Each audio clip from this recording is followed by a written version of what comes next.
The story of Carrie, a teenage girl with telekinetic powers raised by a dangerously fanatical religious mother, has been covered pretty well by now, including a TV movie, a Broadway musical, and an ill-fated sequel.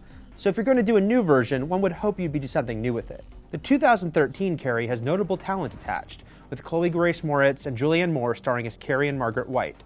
Plus, Boys Don't Cry director Kimberly Peirce bringing a lot of credibility to the project. However, the team up of these talented women has resulted in something just okay. The new Carrie has too much of a going-through-the-motions feel to it, as we move through the very familiar story towards an inevitable conclusion.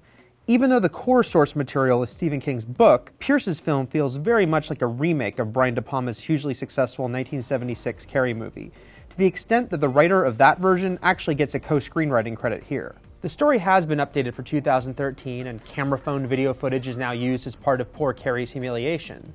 But by and large, this is the same movie you've seen before, down to several shots from De Palma's version.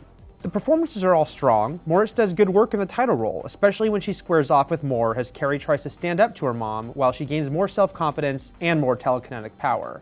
And as Margaret, the dependably excellent Moore is suitably frightening and disturbing. I was struck by the fact that there are elements of the Carrie story that actually do feel more powerful these days, in the wake of many stories about bullying that have resulted in tragic endings. Though at the same time there are also some story beats that feel harder to pull off in this modern era, where the internet, which we do see Carrie using at school away from her mom's prying eyes, could at least help teach her a bit more about the world around her. There's nothing wrong with Carrie per se, but it also never really comes alive. It feels somewhat dispassionate despite having such a strong core story from King, mixing a real-life epidemic with a horror movie scenario.